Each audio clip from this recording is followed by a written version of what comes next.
دھمکی دی، پہلے للکارا ابو الحسن کو باہر بھیجو۔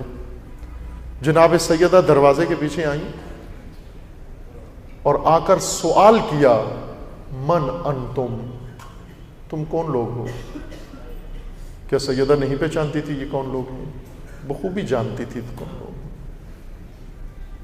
صرف یہ پوچھنا چاہ رہی تھی من انتم، کون ہو؟ آج جو جانشینی رسول و صحابت رسول کی بات کرتے ہو، من انتم، تم کون ہو؟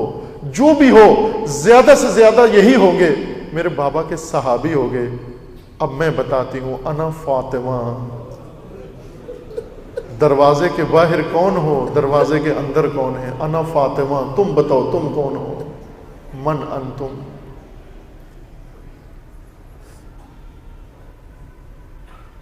دوبارہ تکرار ہوا، علی کو بھیجو باہر۔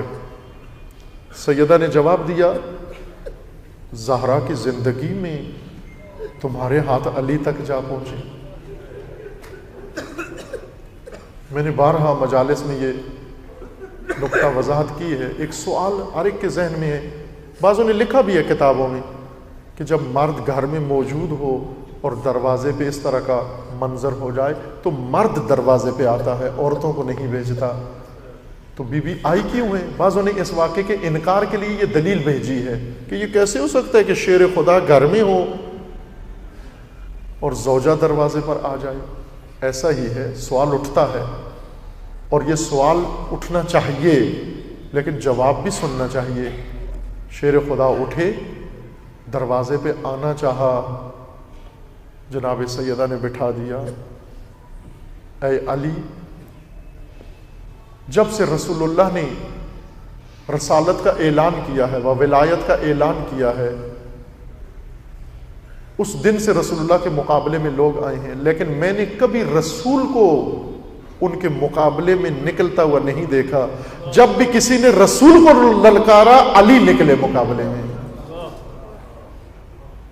کل رسول ولی تھے، آپ ناصر تھے، اب تو رسول نہیں ہیں، آپ ولی ہیں، میں ناصر ہوں آپ کی۔ کچھ میدان ولی کے نہیں ہوتے عزیز مان، ولی کے نہیں ہوتے۔ کچھ میدان انصار کے ہوتے ہیں، کچھ میدان شیعوں کے ہوتے ہیں، کچھ میدان پیروکار کے ہوتے ہیں۔ اس دن دروازے کے پیچھے زوجہ نہیں کھڑی تھی، ایک ناصرہ کھڑی تھی، ایک ناصر کھڑی تھی۔ اس لیے فرماتی میری زندگی میں تم علی تک جا پہنچو گے، یہ کیسے ممکن ہے؟ البتہ بی بی جانتی تو تھی کہ پہلے جو خطبہ بی بی نے دیا تھا جا کر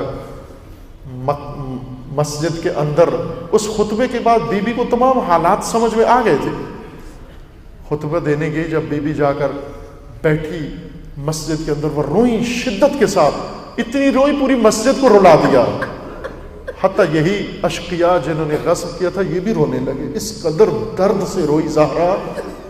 لیکن جب خطبہ ختم کر کے واپس آئی، رونے کا انداز بہت بدل چکا تھا، بلک بلک کے وہ سسک سسک کے رو رہی تھی، اس شدت سے رو رہی تھی کہ جب واپس گھر میں پہنچی، دروازے میں داخل ہوئی اور علی انتظار کر رہے تھے جناب سیدہ کا، آئی اور آ کر سیدہ اندر نہیں گئی، باہر ہی ریت پر بیٹھ گئی، خاک پر بیٹھ گئی اور رونے لگی، فریاد کر کے رونے لگی۔ علی نے پوچھا زہرا مجھے لگتا ہے حق نہیں دیا گیا؟ سیدہ فرماتی ہیں اے علی کاش ایسے ہوتا، مجھے حق نہ دیا گیا ہوتا، مجھے جھٹلایا گیا ہے، مجھ سے گواہ مانگے جا رہے ہیں، مجھے کہتے ہیں آپ کے دعویٰ کی سچائی کے لیے گواہ لے کر آؤ۔ سیدہ کو معلوم تھا کس طبقے سے پالا پڑا ہے، فرماتی میری زندگی میں تم علی تک جاؤ گے؟ دھمکی دی جاتی ہے اگر دروازہ نہیں کھولیں گے دروازے کو آگ لگا دیں گے۔ دھمکی دی، پھر انتظار نہیں کیا، پہلے سے ایندھن جمع کر کے لائے ہوئے تھے، ایندھن جمع کر کے لائے ہوئے تھے، فوراً ایندھن رکھا، آگ لگا دی، دروازے پہ آگ لگی، شعلے اٹھے، دھواں اٹھا، در جلنے لگا۔ در جلنے کا بھی انتظار نہیں کیا، جلتے در کو ٹھوکر سے گرا دیا۔ در کا گرنا تھا، پشت در سے آواز آئی، الیہ الیہ یا فضا، فضا آئیو، محسن شہید ہو گئے۔ سب مورخین نے تاریخ میں لکھا ہے کہ دروازے کی میخ زہرا کے پہلو میں جا لگی، پہلو زخمی ہو گیا، زہرا زمین پہ بیٹھ گئی، گر گئی۔ فضا کو بلایا، فضا قریب آتی ہیں، کہا فضا مجھے اٹھانے سے پہلے اپنا کان میرے قریب لاؤ۔ فضا کان لاتی ہیں قریب، فرماتی ہیں فضا علی کو معلوم نہ ہونے پائے، زہرا زخمی ہو گئی، محسن شہید ہو گئے۔ کیوں کہ علی کی غربت و تنہائی کا احساس بڑھ جائے گا۔ ایک ناصرہ، ایک حامی مدینے کے اندر، اور وہ بھی زخمی، علی از اور احساس تنہائی کریں گے۔ اسی اسنا میں جلتے دروازے کو پھلانگ کر اندر جاتے ہیں اور علی کو لے کر باہر جب واپس آتے ہیں، یہ بڑا دردناک منظر ہے، یہ بہت دردناک منظر ہے۔ شیر خدا کو کیسے لے کر آ رہے ہیں، کس عالم میں لے کر آ رہے ہیں، بس یہاں سے اندازہ لگا لو۔ اس حالت میں لے کر آئے کہ جب علی کو زہرا کے قریب سے گزارا، زہرا کو اپنا پہلو کا درد بھول گیا، اپنے زخمی پہلو سے ہاتھ اٹھایا، علی کے دامن پہ ڈال دیا اور تھام لیا۔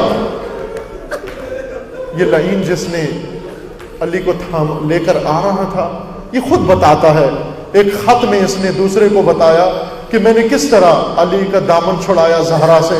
کہتا ہے میں نے دیکھا جب زہرا کا دامن، علی کا دامن زہرا کے ہاتھ میں آ گیا تو میں نے علی کو اپنی طرف کھینچا چند قدم، کہ شاید بی بی زمین پہ تھی کہ یہ ہاتھ چھوٹ جائے، لیکن ہاتھ اتنا مضبوط تھا کہ زہرا زمین پر ساتھ کھینچتی چلی آئی، لیکن ہاتھ نہیں چھوڑا۔ میں سمجھ گیا یہ ہاتھ نہیں چھوٹے گا، یہ گرفت بہت مضبوط ہے۔ یہ لائن کہتا ہے میں نے دائیں بائیں دیکھا، میرے قبری منفذ کھڑا تھا، اس کی کمر بند میں تازیانہ تھا، میں نے تازیانہ کھینچا اور تازیانہ کھینچ کر ہوا میں لہرا کر اس زور سے دست اطہر زہرا پہ مارا کہ تازیانے کا لگنا تھا، نیلے زخم کا نشان پڑا، ہاتھ چھوٹ گیا۔